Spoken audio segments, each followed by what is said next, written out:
Hi guys, welcome back to my channel. So आज हम करेंगे psychological basis of guidance in counselling DGC 1 का unit 1 of block 2। Block 1 मैंने करा दिया है, 1 2 3 यूनिट थी उसकी हो गई है। अब हम करेंगे ब्लॉक 2 से स्टार्ट। सो ब्लॉक 2 में हमारे पास में फर्स्ट यूनिट है nature of growth, development and maturation. ठीक है। सो सबसे पहले आपको पता होना चाहिए कि ग्रोथ और डेवलपमेंट के बीच में क्या डिफरेंस है। सो जो ग्रोथ होती है it is about increase in size, number, value, strength, जो कि फिजिकल होगा। ठीक है। और डेवलपमेंट होता है इम्प्रूवमेंट इन सर्कमस्टांसेस, जिसके अंदर आ जाता है आपका फिजिकल के साथ में intellectual, language, spiritual, moral, social, emotional development. ठीक है।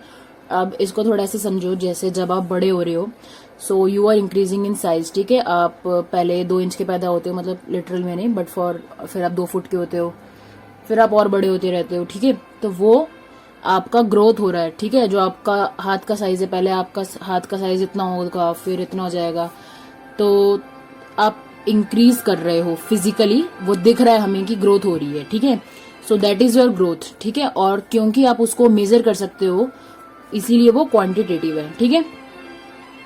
जो डेवलपमेंट है फिजिकल के साथ में वो इंटेलेक्चुअल डेवलपमेंट भी है। जब आप छोटे होते हो आप इंटेलेक्चुअल के नाम पे आप कद्दू होते हो, पर फिर धीरे धीरे जब आप बड़े होते हो तो आपका जो इंटेलेक्चुअल लेवल है वो थोड़ा बढ़ता है, डेवलप होता है एज यू ग्रो। फिर जो आपका लैंग्वेज डेवलपमेंट है वो होता है, स्टार्टिंग में आपको पा पा मा ता यही आता है। फिर आप धीरे धीरे सही बात अपनी एक भाषा पकड़ लेते हो, आगे जाके आप 2-3 भाषाओं में डेवलपमेंट करते हो। फिर स्पिरिचुअल डेवलपमेंट होती है, बचपन में कुछ नहीं पता होता है। Moral development, social development, how to behave in the society. Emotional development, emotional IQ आपका बिल्ड होता है। So this is all your development. ठीक है। सो डेवलपमेंट में क्योंकि फिजिकल के साथ साथ में ये सारे पॉइंट्स भी हैं जो इंटेलेक्चुअल, लैंग्वेज, मॉरल, सोशल, तो इनको आप एज अ कोई पर्टिकुलर सेंटीमीटर मीटर में नहीं नाप सकते हो। सो इनके लिए जो डेवलपमेंट है वो क्वालिटेटिव होती है, प्लस फिजिकल के साथ में क्वांटिटेटिव हो जाती है। ठीक है। So growth is your quantitative and development is your qualitative and quantitative quantity. ठीक है।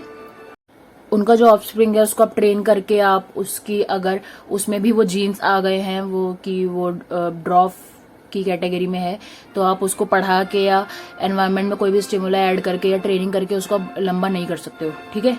सो ये उसके आप उतना ही मैच्योर हो पाओगे जितना आप जेनेटिकली जीन्स में आपके है।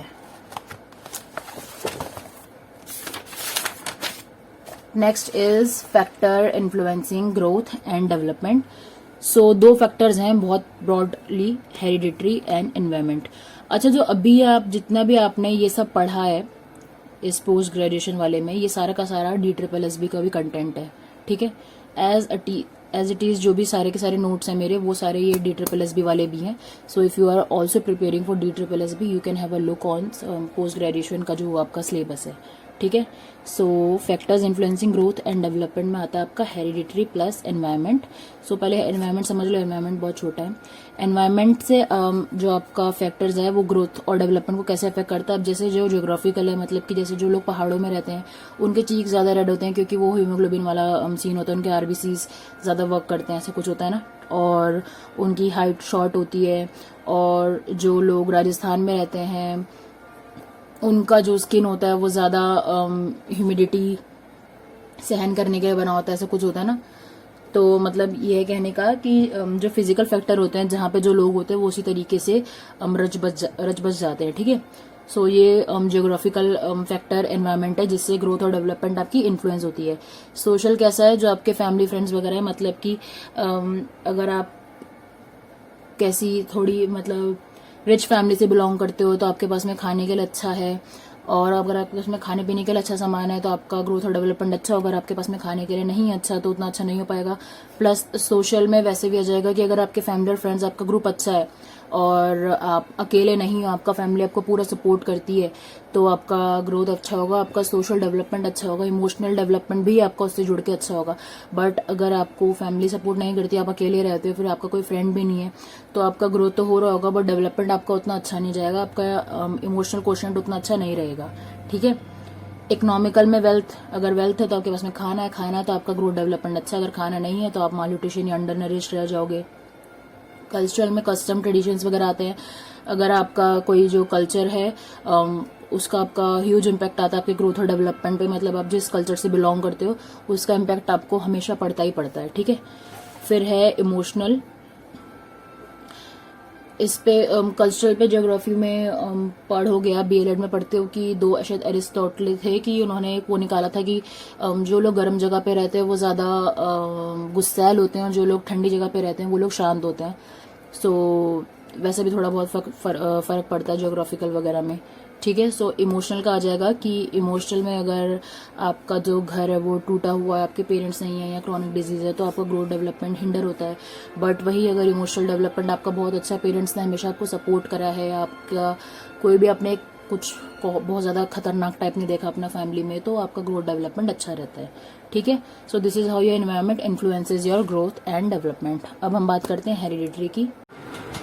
अब हम बात करते हैं हेरिडिटरी जो फैक्टर्स होते हैं उनकी।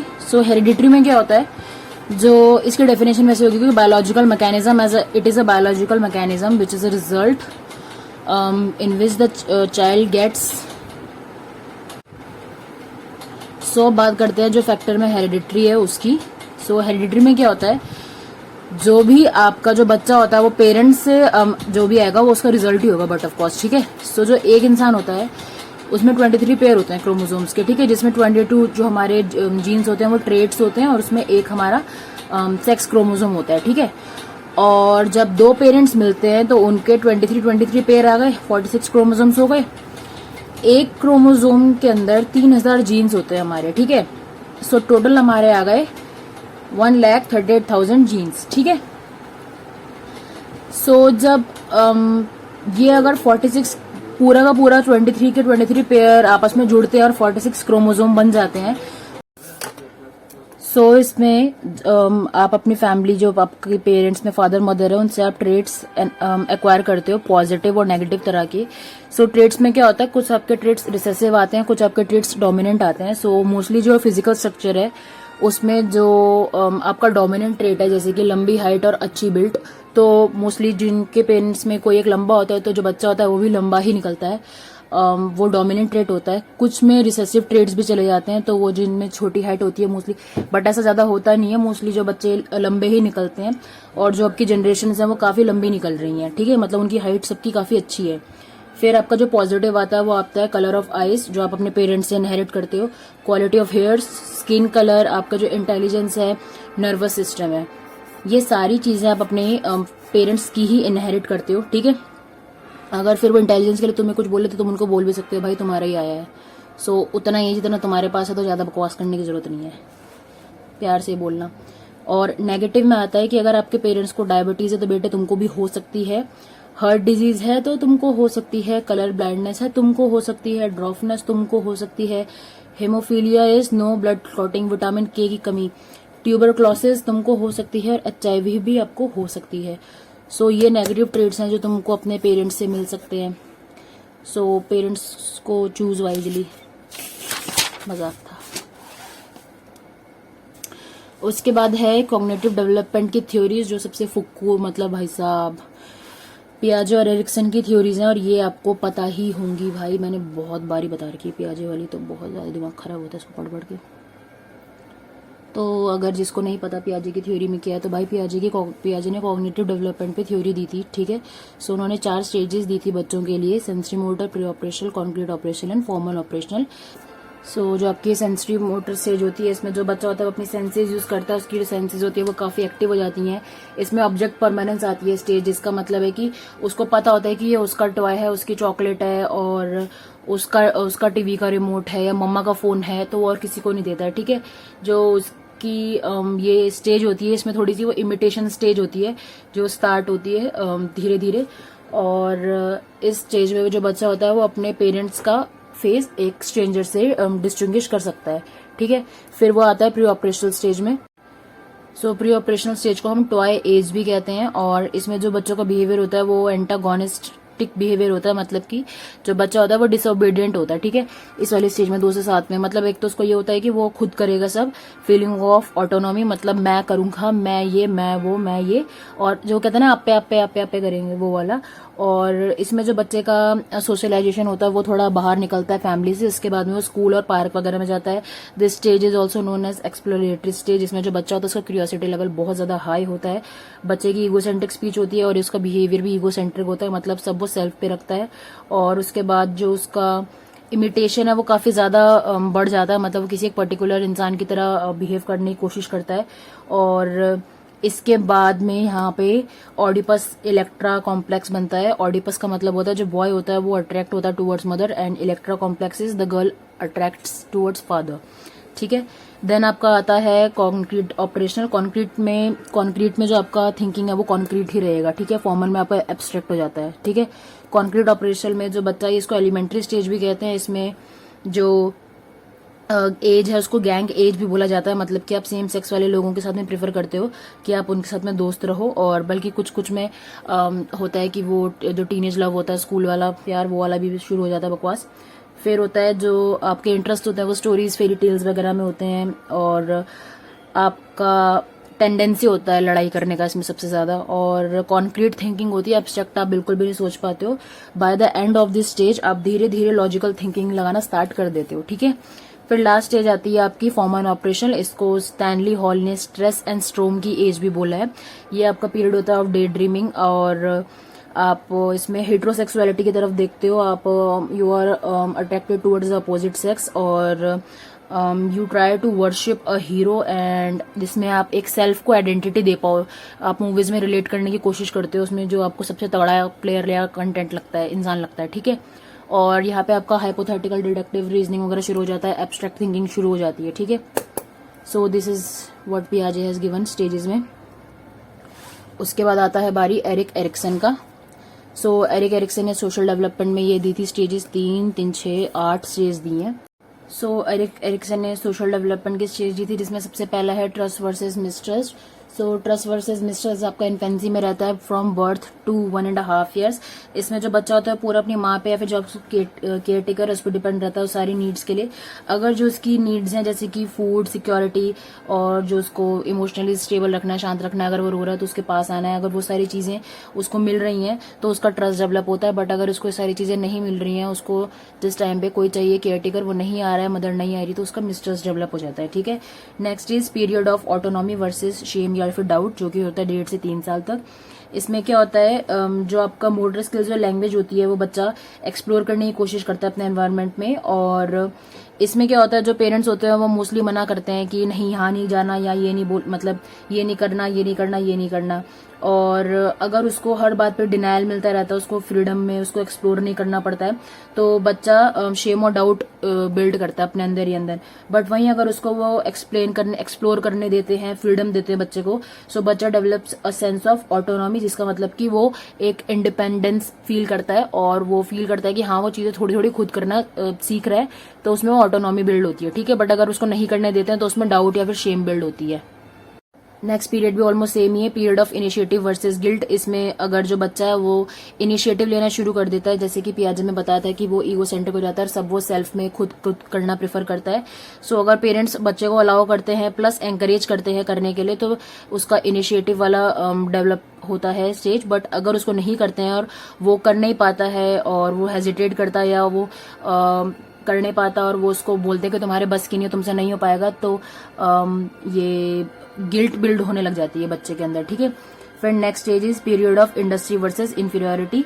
ये 6 से 12 साल में होता है, जब बच्चा स्कूल में एंटर करता है, जो उसकी अचीवमेंट होती है स्कूल में, वो अगर पेरेंट्स और टीचर्स या फिर जो उसके साथ में दोस्त वगैरह हैं वो सारे उसको एंकरेज करते हैं और उसकी अचीवमेंट्स अच्छी जाती हैं, सो एक सेंस ऑफ इंडस्ट्री डेवलप होती है उसके अंदर में। इसका मतलब कि वो सक्सेसफुल है स्कूल में और जो उसकी सोशल सिचुएशंस है वो भी उसके पॉजिटिव में काम कर रही हैं, वो मोटिवेट हो रहा है टू वर्क हार्ड और एक वो प्रोडक्टिव इंडिविजुअल वाली पर्सनैलिटी अपनाता है। बट वहीं अगर वो नहीं कर पा रहा है, टीचर्स उसको फेलियर कह रहे हैं, पेरेंट्स उसको फेलियर कह रहे हैं, उसका कोई दोस्त नहीं है, so a sense of inferiority starts to develop कि मेरे बस की कुछ नहीं है। देन आपका आता है period of identity versus role confusion. ये होता है 12 से 20 साल में। इसमें क्या होता है, सेम चीज ही होती है और ज्यादा हो जाती है।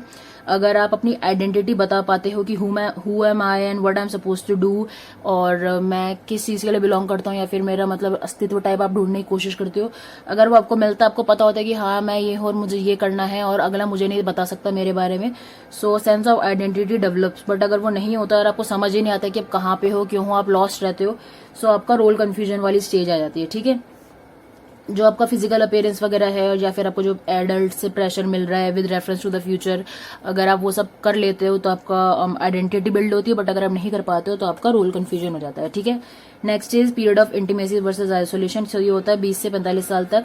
इस स्टेज पे अगर आप अपने लिए एक पार्टनर ढूंढ लेते हो, so period of intimacy develops. But अगर आप पार्टनर नहीं ढूंढ पाते हो तो आप आइसोलेशन में रहते हो, आपको समझ नहीं आता है कि वेदर आप लॉयल, कोई आपके लिए लॉयल हो पाएगा या नहीं हो पाएगा, या फिर आप किसी भी कभी ट्रस्ट कर पाओगे या नहीं कर पाओगे, ट्रस्ट इश्यूज वगैरह डेवलप हो जाते हैं। ठीक है, next is generativity versus stagnation. अगर आप 45 तक और उससे पहले भी आपका कोई पार्टनर मिल गया और आपने आगे अपना जनरेशन बढ़ाया है और आप लोग खुश हो, मतलब आपने स्टेप बाय स्टेप जैसे जैसे जो बोलते हैं कि स्टेज वाइज जो होता है, अगर वो हो रहा है तो आपकी जनरेटिविटी रहती है। बट अगर आपका कुछ नहीं हो पाता, आपको कोई नहीं मिल पाता है, आप अकेले रहते हो 45 से 65 में तक में और आपका बस कुछ भी नहीं हो रहा है, जस्ट आपका बस you are waiting for your death, तो वो स्टैग्नेशन पीरियड में चला जाता है। ठीक है, फिर 65 प्लस में आता है ईगो इंटीग्रिटी वर्सेज डिस्पायर। ये स्टेज लास्ट स्टेज है। ईगो इंटीग्रिटी में आप कंक्लूड करते हो कि जो भी आपने सक्सेसफुल रिजोल्यूशंस लिए, जो भी आपका एक कोर्स था आपकी लाइफ में, उसमें आपने क्या क्या आप रिफ्लेक्ट करते हो आप पास्ट में कि आपने क्या क्या करा, कैसे कैसे करा, तो आप खुश होते हो कि हाँ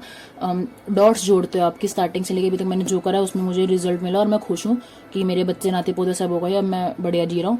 बट अगर ये सब नहीं होता तो आप डिस्पेयर में जाते हो और कि I could have done this, I could have done this, और मैं उसके साथ में हो सकता था, अभी मेरे बच्चे हो सकते थे, ये सब, तो आप डिस्पेयर में चले जाते हो। ठीक है, so this is Erikson's theory of social development और आपका यूनिट 1 हो गया खत्म।